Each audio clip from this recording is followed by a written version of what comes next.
Good morning વિદ્યાર્થી મિત્રો, આજે આપણે જોઈશું લેક્ચર નંબર 19. વિદ્યાર્થી મિત્રો, આપણે લેક્ચર નંબર 28 ની અંદર દાખલા જોયા હતા.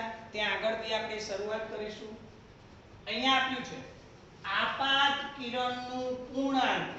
એટલે તમને ખબર છે કે આના પર આમ કિરણ આપાત થાય, આના પર કિરણ આપાત થાય વિદ્યાર્થી મિત્રો.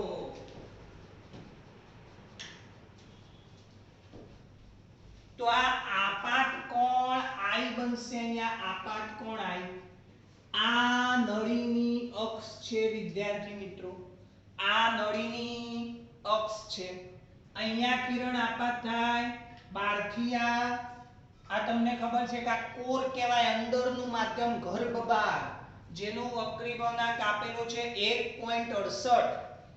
આ બહારનું માધ્યમ થાય ક્લેડિંગ, અથવા ગુજરાતીમાં કહેશો આવરણ. આવરણનો વક્રી ભવનાંક છે 1.44. અહીંયા I કોણે આપાત થાય, આમ થઈને વક્રીભૂત પામી પાતળા માધ્યમમાંથી ઘટ માધ્યમમાં આ લંબ બને. ક્લિયર? એટલે આમ થઈ આમ જઈ આ લંબ સાથે જે આ કોણ બને એને આપણે કહેવાય વક્રીભૂત કોણ R.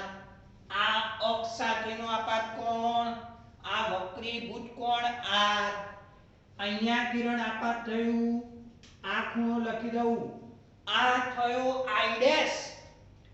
આ ખૂણો ક્રાંતિકોણ કરતા મોટો હોય તો જ પૂર્ણ આંતરિક પરાવર્તન થાય વિદ્યાર્થી મિત્રો. ફરીથી આ I' એ ક્રાંતિકોણ કરતા મોટો હોય. હવે કોનો ક્રાંતિકોણ? તો આ કોરનો, ફાઇબર ઓપ્ટિકનો ક્રાંતિકોણ. કોની સાપેક્ષ? તો આ આવરણની સાપેક્ષ. ક્લિયર? 100% ખબર પડી ગઈ. તો પહેલા તો આપણે કોરનો ક્રાંતિકોણ શોધીએ. ક્લિયર? ચલો ગર્ભ ભાગનો આવરણની સાપેક્ષ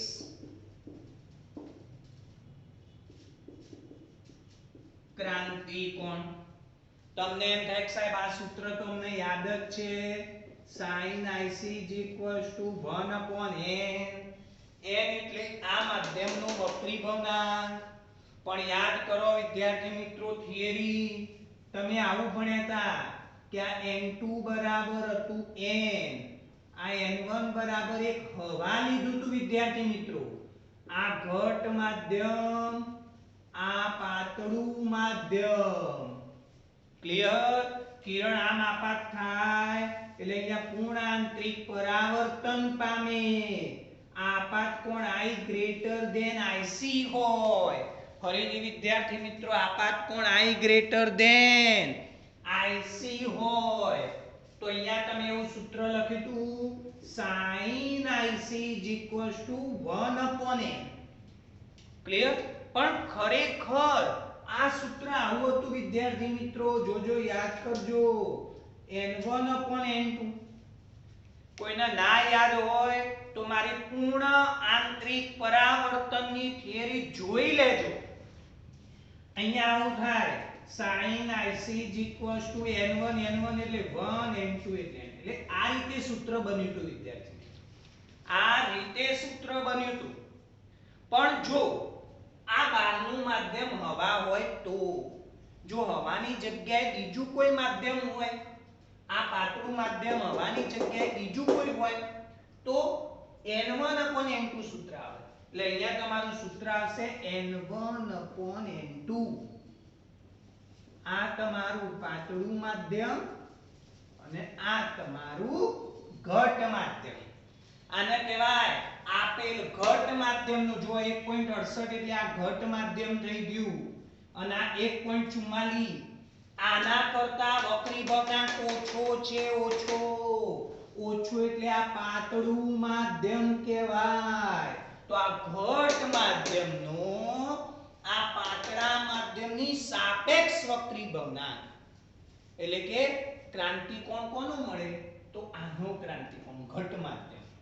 तो चलो sin IC is equals to n1, चलो n1 1.44 अपॉन n2 1.68 ફરીથી મગજમાં ઉતારી લો ક્રાંતિ કોણ કોનો તો ઘટ માધ્યમનો કેમ કે એમાં કિરણ આપાત થાય પણ આપણે કોની સાપેક્ષ શોધવાનું છે આવરણની સાપેક્ષ કેમ કે બહારનું માધ્યમ આવરણ થયું અહીંયા હવા તો એટલે અહીંયા વન લેતા ઓકે ફરીથી જોઈ લેજો એકવાર તો ચલો તેથી sin IC is equals to ચલો sin IC 1.44 ભાગ્યા 1.68 કરો વિદ્યાર્થી મિત્રો 1.44 ભાગ્યા 1.68 0.8571 થશે 0.8571 તો IC તમે લો sin ઇન્વર્સ 0.8571 ક્લિયર તો IC થઈ ગયો 59 અંશ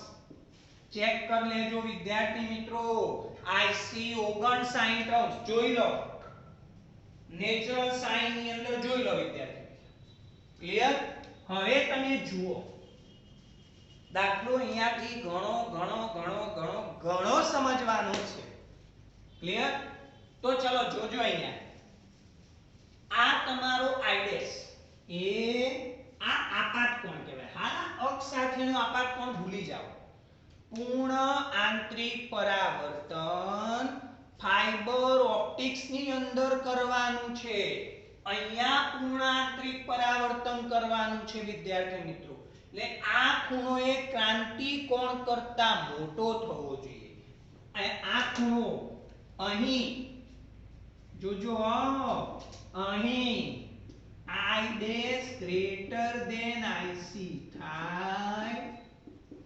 તો જ પૂર્ણ આંતરિક પરાવર્તન થાય ફરીથી I dash greater than IC થાય તો જ પૂર્ણ આંતરિક પરાવર્તન થાય કમ્પ્લીટ તો એનો મતલબ શું થયો કે I dash greater than 59 થવો જોઈએ ક્લિયર એનો મતલબ આ I dash છે એ 59 કરતો મોટો થવો જોઈએ એટલે જેમ આ ખૂણો મોટો થાય ફરીથી આ ખૂણો જેમ મોટો થાય એમ પૂર્ણ આંતરિક પરાવર્તન થાય એટલે આ ખૂણો 59 થી મોટો હોય આ આઈડેસ 59 થી મોટો હોય તો પૂર્ણ આંતરિક પરાવર્તન થાય હવે તમને ખબર જ છે કે સાહેબ આ ત્રિકોણ બને આ 90 કરી દઉં તો આ ત્રિકોણ બન્યું આ મોટો થાય દાખલા તરીકે આ તો 90 જ છે તો આ બેનો સરવાળો 90 એટલે આ 60 થાય તો આ 30 થાય આના કરતા મોટો એટલે વિચારો કે 60 ચલો આ 60 થાય તો આ 30 થાય 61 થાય તો 29 થાય એનો અર્થ શું થયો કે આ વધે તો આ ઘટે આ વધે તો આ ઘટે એટલે આ મહત્તમ હોય તો આ ન્યૂનતમ હોય આ ન્યૂનતમ હોય તો આ મહત્તમ હોય તો આઈડેસ ની કિંમત 59 થી મોટી એટલે ઓછામાં ઓછી 59 તો એનો અર્થ શું થયો કે અહીં આઈડેસ ન્યૂનતમ એટલે કૌંસમાં લખું છું જો એક્ઝેક્ટ આ ના હોય ફક્ત સમજવા ક્લિયર ઇમ્પ્લાઇઝ આર મહત્તમ ક્લિયર એનો મતલબ આર મેક્સ મહત્તમ કિંમત કેટલી મળે ફરીથી આની મહત્તમ કિંમત કેટલી મળે કે જ્યારે આઈડેસ ન્યૂનતમ હોય અને ખાલી સમજવા ન્યૂનતમ કિંમત 59 જો અહીંયા ઇક્વલ ટુ નથી એટલે એક્ઝેક્ટ 59 નહીં પણ 59 થી સહેજ મોટો એટલે 59 થી આ મોટો થાય એમ આર શું થાય નાનો થાય એટલે આ નાનો 59 તો આ મહત્તમ તો આર ની મહત્તમ કિંમત શોધવી હોય તો 90 - આઈડેસ ખબર પડી કે ના પડી ત્રિકોણના ત્રણેય ખૂણાનો સરવાળો 180 જોઈ લો સમજવું હોય તો r max plus i dash minimum આ મિનિમમ તો આ મહત્તમ બરાબર 90 થાય કે ના થાય કેમ 90 કે આ 90 થઈ ગયો એટલે આ બે ખૂણાનો સરવાળો 90 થાય તો જ આ 180 થાય તો એનો મતલબ r max બરાબર 90 માઈનસ i ડેશ મીન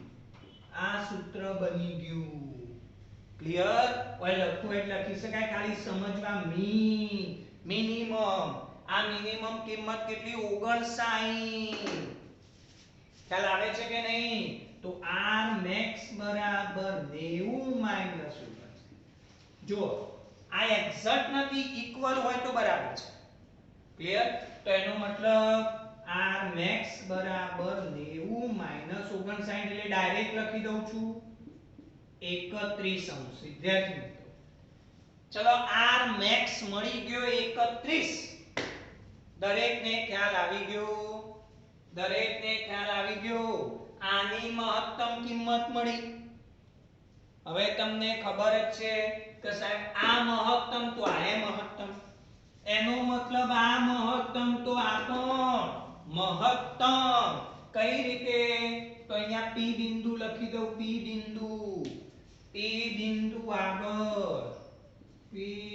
બિંદુ આગળ સ્નેલનો નિયમ વાપરતો ફરીથી p બિંદુ આગળ સ્નેલનો નિયમ વાપરતા ક્લિયર ચલો વાપરો આ બારનું માધ્યમ n1 ડેશ લખું એ 1 થાય હવા છે વિદ્યાર્થી મિત્રો અહીંયા હવા છે આ આવરણ એ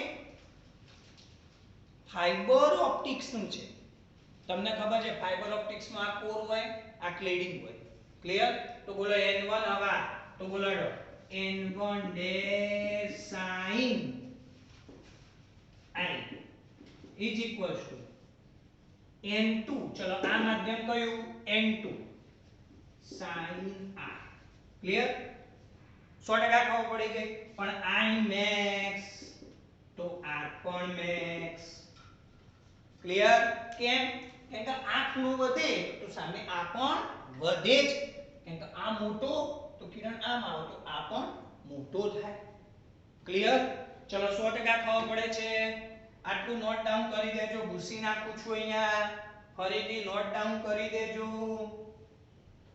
ઓકે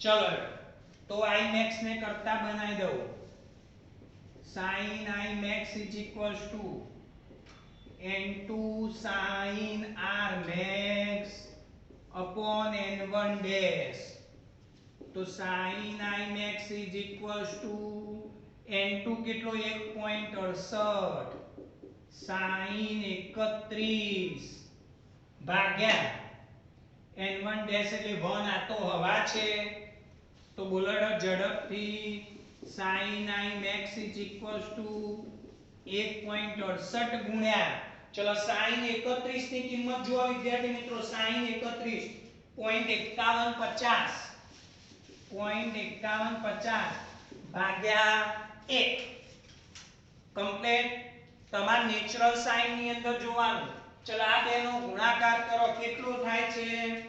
0.8662 sin i max હવે તમે જુઓ તમને ખબર છે 0.86 sin એટલે 60 નો ખૂણો બને √3/2 આ એપ્રોક્સિમેટલી થાય √3/2 એનો મતલબ ખૂણો કેટલો થયો 60 અંશ ફરી ખૂણો કેટલો 60 અંશ એનો અર્થ એ થયો કે તમે આ અક્ષ સાથેનું જુઓ આપાત કિરણનું પૂર્ણ આંતરિક પરાવર્તન થાય આ પૂર્ણ આંતરિક પરાવર્તન થાય તે માટે જરૂરી આપાત કિરણોના પૂર્ણ આંતરિક પરાવર્તન અંદર થાય બહાર ના થાય ફાઈબર ઓપ્ટિક્સ ની અંદર યાદ છે કે નહીં?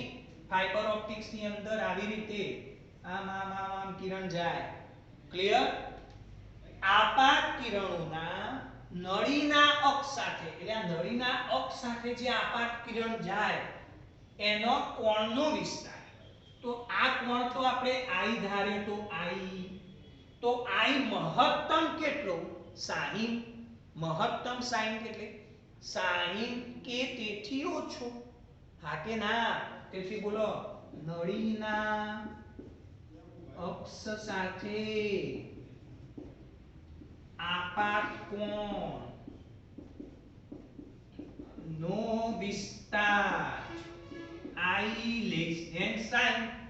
કેમ કે મહત્તમ 60 એટલે 60 થી ઓછો. 60 થી ઓછો. 60 થી ઓછો એટલે 0 એ જાય, માઈનસ એ જાય. પણ કદી માઈનસ માં ખૂણો આપાત કરાય?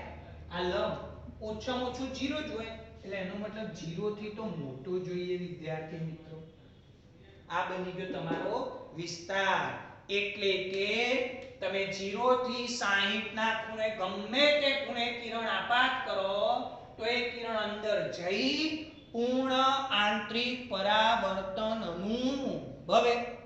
જોઈ લો વિદ્યાર્થી મિત્રો. કમ્પ્લીટ. ચલો આની અંદર જ બીજો પ્રશ્ન પૂછેલો છે વિદ્યાર્થી મિત્રો. બીજો પ્રશ્ન, ચલો ભૂસી નાખું. ચલો ભૂસી નાખું છું.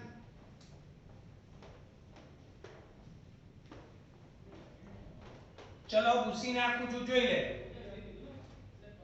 ઝડપથી. ક્લિયર? ધ્યાન રાખજો. અહીંયા છે નંબર 2. જો બહારની બાજુ કોઈ આવરણ ન હોય તો, બહારની બાજુ કોઈ આવરણ ના હોય તો આપાત કોણનો વિસ્તાર.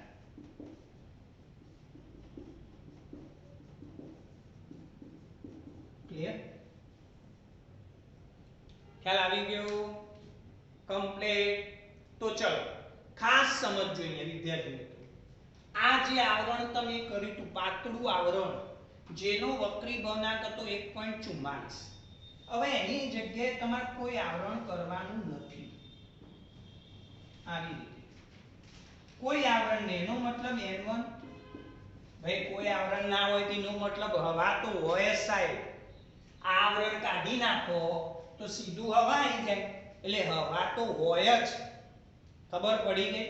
એનો મતલબ આ જે I' છે તો એનો મતલબ જો સાહેબ આ હવા થઈ જાય, હવા, આ N1 હવા થઈ જઈ, તો હવે આ જે ક્રાંતિ કોણ છે બદલાશે. કેમ કે આ N2 તો એના એ જ છે 1.68. જો આ ભાગ હવા થઈ ગયો તો આ ક્રાંતિ કોણ હવે બદલાઈ જાય. તો સાહેબ નવો ક્રાંતિ કોણ sin IC N1/N2 1/1.68. ચલો ભાઈ ધ્યાન રાખજો. અહીંયા જ 1/1.68 કરો. ક્લિયર? જો ભાઈ બાજુમાં મેં કેલ્ક્યુલેટર પણ મૂકેલું છે અને લોગ ટેબલ પણ છે. તમારે પણ કેલ્ક્યુલેટર અને લોગ ટેબલ જોડે લઈને બેસવાનું. ક્લિયર? ચલો 1/1.68 તો 0.5952. તો ચલો ખૂણો જોઈ લો. 0.5952 એટલે ક્રાંતિ કોણ કેટલો થાય? ચલો જુઓ 36°, 36.5°. વિદ્યાર્થી મિત્રો 36.5°. જોઈ લો ઝડપથી. 36.5°. હવે તમને કંઈક સાહેબ IC તો મળી ગયો. જેમ આમાં IC કેટલો મળ્યો તો પહેલા? તો સાહેબ પહેલા IC મળ્યો તો 59. પહેલા IC મળ્યો તો 59. એટલે આપણે r max શોધ્યું, r max પરથી I max શોધ્યું અને I max પરથી નક્કી કર્યું કે મહત્તમ આટલું તો 0 થી 60 થાય. પણ અહીંયા જુઓ, હું તમને એક નોંધ લખાઈ દઉં, એક નોંધ લખાઈ દઉં જેથી આ દાખલો બહુ સહેલો થઈ જશે. જો ભાઈ વિદ્યાર્થી મિત્રો, આ ખૂણો 90 છે એટલે આ વિચારો ને આ પ્રિઝમ બધું કહેવાય. પ્રિઝમ યાદ આવે છે? પ્રિઝમ, આ રીતે પ્રિઝમ જોઈ લો. ક્લિયર? તો આટલું યાદ રાખો નોંધ કે અહીં ચલો 2IC શોધું. 2IC આના 2 વડે ગુણ તો 36 * 72.10 થાય. તો અહીં ચલો ક્લિયર? તો અહીં ધ્યાન રાખજો 2IC <90 હોવાથી કોઈ પણ આપાત કરે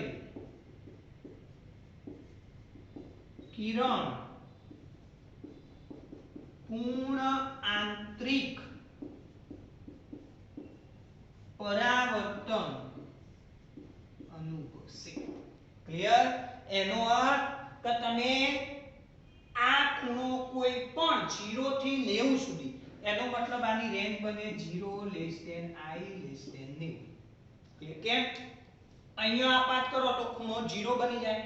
આમ આપાત પણ વધારે જો આ લંબ થઈ ગયો, જોજો આ લંબ સાથે આ ખૂણો 0 થી આમ વધે આટલા આવે તો 90 થાય.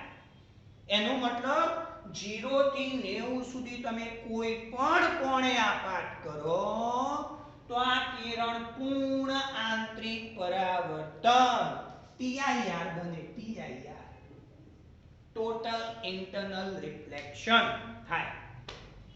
કમ્પ્લીટ?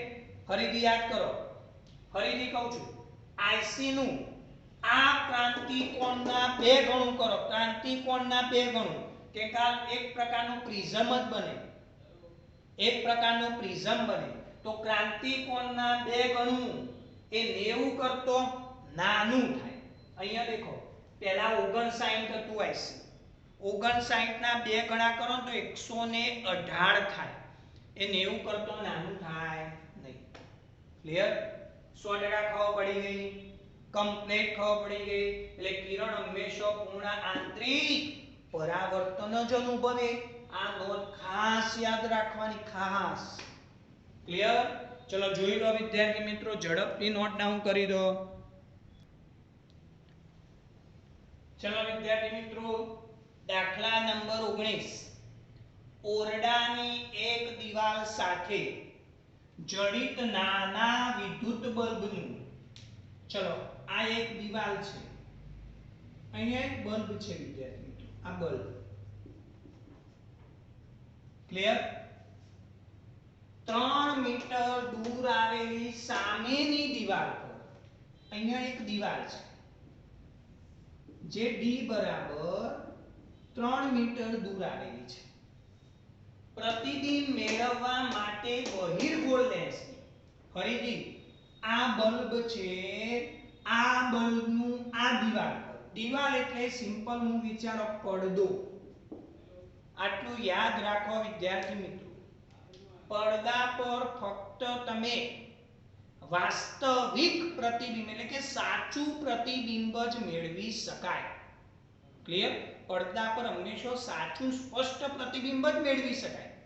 આભાસી પ્રતિબિંબ કોઈ દિવસ પડદા પર મળે નહીં. તો આ પ્રતિબિંબ મારે અહીંયા લાવવું હોય તો વચ્ચે આપણે બહિર્ગોળ લેન્સ મૂકવો પડે. શું મૂકવું પડે? બહિર્ગોળ લેન્સ. એટલે આ કિરણ અહીંયા આમ નીકળે, આમ થઈને અહીંયા કેન્દ્રિત થાય. ક્લિયર? એટલે અહીંયા તમને બલ્બનું પ્રતિબિંબ જોવા મળે વિદ્યાર્થી મિત્રો.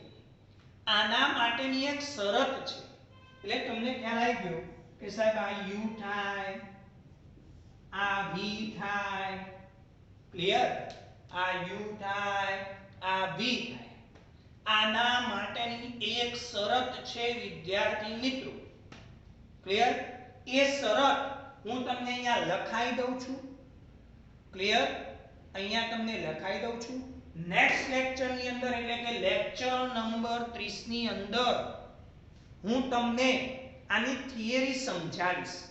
એક દાખલા નંબર 19 અને દાખલા નંબર 20 આ બંનેની થિયરી છે આખી. ક્લિયર? એ થિયરી હું તમને સમજાવીશ, પણ આ દાખલાની અંદર હું તમને ડાયરેક્ટ વાક્ય હાલ નોંધ કહી દઉં છું. ઓકે, ચલો યાદ રાખજો. બલ્બનું પડદા પર એટલે કે ડી અંતરે આવેલી દિવાલ પર બહિર્ગોળ લેન્સ વડે સ્પષ્ટ પ્રતિબિંબ ત્યારે જ મેળવી શકાય જ્યારે d greater equal 4f થાય. ફરીથી યાદ રાખો વિદ્યાર્થી મિત્રો, આ નોંધ યાદ રાખજો. કાલના લેક્ચર ની અંદર લેક્ચર નંબર 30 ની અંદર હું તમને આની આખી થિયરી સમજાવીશ, જે નીટની અંદર ખૂબ કામની છે. નીટની અંદર કામની છે એટલે હું અત્યારે આ લેક્ચર ની અંદર સમજાવતો નથી. ઓકે, ચલો એનો મતલબ આ બલ્બનું પ્રતિબિંબ અહીંયા તમે ત્યારે જ મેળવી શકો કે જ્યારે આ d એટલે આ અંતર એ આની કેન્દ્ર લંબાઈ f ના 4 ગણા જેટલું કે તેથી વધારે થાય. ફરી આ અંતર આની કેન્દ્ર લંબાઈના 4 ગણાથી વધારે થાય અથવા એના જેટલું થાય. તો બોલો, તેથી 4f આગળ લખું તો લેસ ઓર ઇક્વલ d કહેવાય ના કહેવાય? આમ ઊંધું લખ્યું મેં, ઊંધું. આ નાનો ભાગ દેખો, નાનો ભાગ અહીંયા f તરફ છે, નાનો ભાગ લેસ f તરફ છે. તો એનો મતલબ f less or equal d/4. તેથી f લેસ ઓર ઇક્વલ 3/4. એનો મતલબ f લેસ ઓર ઇક્વલ 0.75. આ મીટરમાં છે એટલે આ મીટર. એનો મતલબ એ થયો કે આ બહિર્ગોળ લેન્સની કેન્દ્ર લંબાઈ 0.75 મીટર જેટલી કે તેથી લેસ એટલે ઓછી હોવી જોઈએ. એટલે મહત્તમ કેટલી? તો 0.75 અથવા એનાથી લેસ. લેસ એટલે ઓછી, તો મહત્તમ શોધવા છે. તેથી બોલો, બહિર્ગોળ લેન્સની મહત્તમ કેન્દ્ર લંબાઈ 0.75 મીટર થશે. જોઈ લો વિદ્યાર્થી મિત્રો, ઝડપથી જોઈ લો. ચલો વિદ્યાર્થી મિત્રો, લેક્ચર દાખલા નંબર 20 ની અંદર જુઓ, રકમ સમજવા જેવી છે. ફરીથી કહું છું, આ દાખલાની થિયરી નીટની અંદર આવતી હતી. એટલે કે નીટની અંદર એક થિયરી આવે છે સ્થાનાંતરિત લેન્સની થિયરી. ક્લિયર? એ હું કાલ લેક્ચરમાં નીટના લેક્ચરની અંદર મૂકી દઈશ, તમે ધ્યાન રાખજો. હવે સમજો અહીંયા. ક્લિયર? વસ્તુથી 90 મીટર દૂર એક પડદો રાખ્યો છે. એટલે સમજો વિદ્યાર્થી મિત્રો કે આ એક વસ્તુ છે, આ એક વસ્તુ છે. અહીંયાથી આ એક અહીંયા પડદો મૂકી દીધો. આ પડદો, વસ્તુથી પડદાનું અંતર d 90 મીટર. ક્લિયર? હવે શું કહ્યું છે? એકબીજાથી 20 સેન્ટીમીટર દૂર આવેલ તેવા બે સ્થાનો આગળ વારાફરતી એક બહિર્ગોળ લેન્સ મૂકતો પ્રતિબિંબ તે જ પડદા પર મળે તો તેની કેન્દ્ર લંબાઈ. જો બહુ સિમ્પલ છે, પણ રકમ થોડી સમજવા જેવી છે એટલે મેં રકમ લખી છે. જોજો, આ વસ્તુ છે. આગળના દાખલામાં સેમ જ કન્સેપ્ટ હતો, પણ એની અંદર શું હતું વિદ્યાર્થી મિત્રો?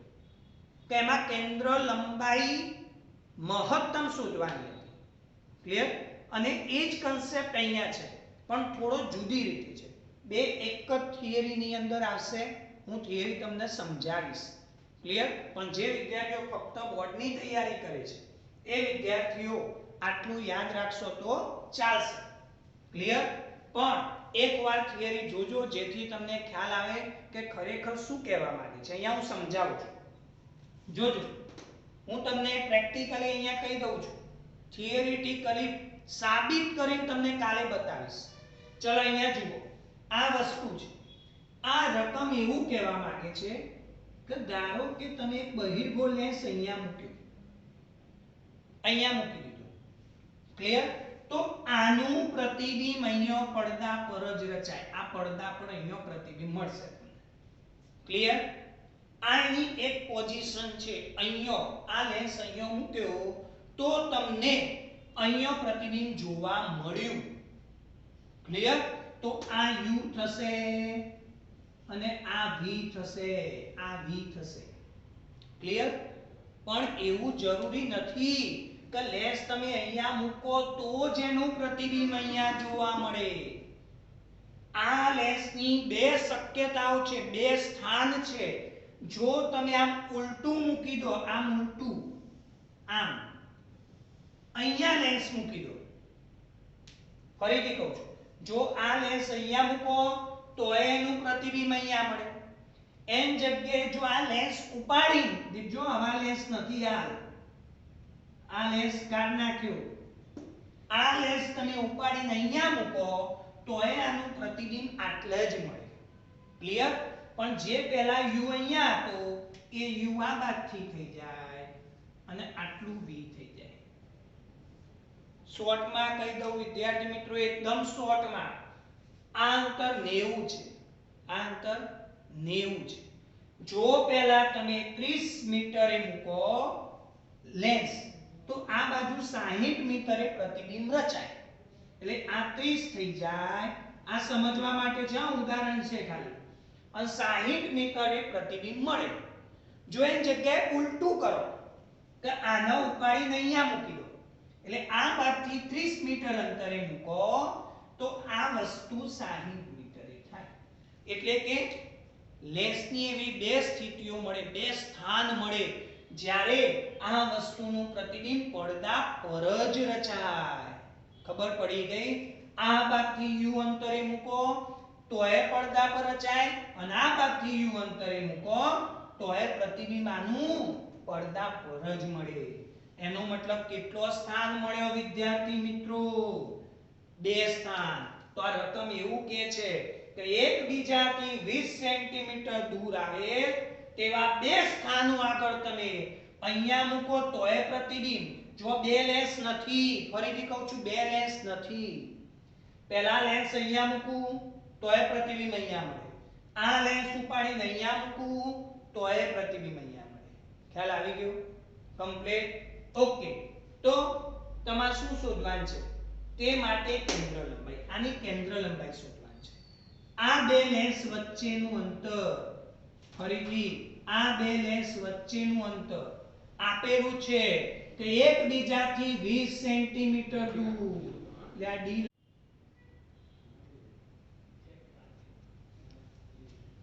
ચલો જુઓ વિદ્યાર્થી મિત્રો, ફરીથી ખ્યાલ આવી ગયો? આટલો કમ્પ્લીટ 100% ખબર પડી ગઈ?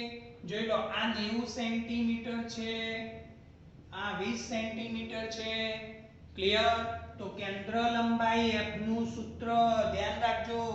કેન્દ્ર લંબાઈ f નું સૂત્ર ફરીથી કહું છું, જે તમારે સીધું યાદ રાખવાનું છે, સીધું. કમ્પ્લીટ? તો સૂત્ર આવે d² - d² upon 4d. તો ચલો d², અહીંયા 90 નો સ્ક્વેર, 90 નો સ્ક્વેર માઈનસ 20 નો સ્ક્વેર upon 4 into 90.